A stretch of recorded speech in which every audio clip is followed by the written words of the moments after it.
So I was asked to make a video on overcoming lust. And the first point that I want to make is how easily accessible porn is makes it tough because on average, the first time an individual views porn, I just looked this stat up, is 12 years old.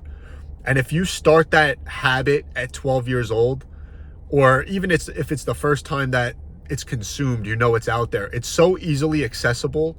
And especially you get on apps, Instagram, TikTok, Twitter, Snapchat, sexualization is something that's so normalized now. There's a lot of girls on OnlyFans, a lot of, not just girls, but just people posting explicit pictures. And it's just not something as a Christian you should partake in. So I'm obviously on apps. You're on apps if you're viewing this.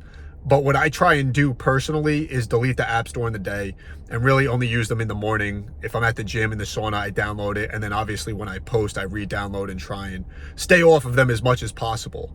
The reason for that is just because I try and stay as far away from things that can potentially tempt me as possible. So the second point that I want to make is that find your identity in Christ. And what is your identity ultimately? So Philippians 4:13 says, God gives you strength, right? Where does your strength lie? If it is within yourself, you're going to fall short. We all fall short, but you're going to fall short more times than not. So the first thing is that you need to really put your identity in Christ. And when you do that, he's going to give you the strength. And how is he going to do that?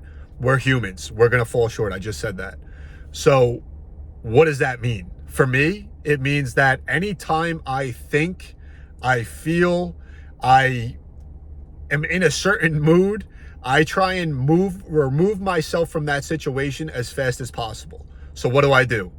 I honestly start doing push-ups. I work from home most times, and obviously if I'm out on the road, my mind doesn't go to that. If something pops up on the apps and my mind goes to that, or I have a thought or I have a feeling, I just try and revert my energy into something else. So what it should be is opening up the Bible, reading Bible verses, asking God for strength. And I do that occasionally. But truthfully, more times than not, I try and get my mind off the subject as fast as possible. I just drop down and start doing push-ups. I go for a walk. And while I do that, I do, ask God for strength. And that's not to say that I'm perfect, because I definitely fall short just like everybody does. But when, again, you rely on your own strength, lean not on your own understanding. Call God, ask God, and lean on God to give you that strength.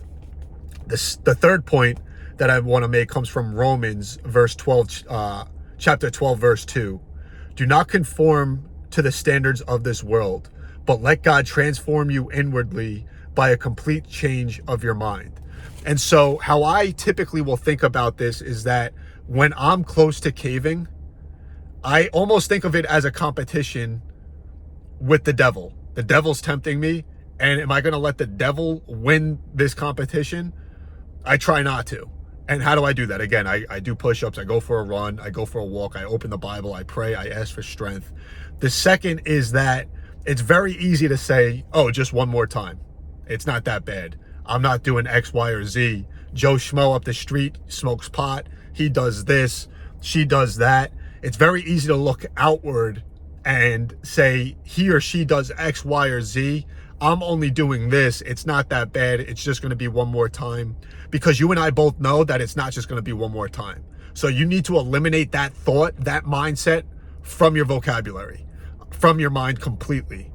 And again, this is something, as much as I'm putting out these messages for you, it's something that I need to work on as well. But this is what I do to try and eliminate that thought, that mindset, that feeling completely. It's obviously my identity. I put it in God. I put it on God. I ask God for strength. I try and open the Bible. I pray. I do push-ups. I run. And then I think of it as a competition. Is the devil really going to win me over?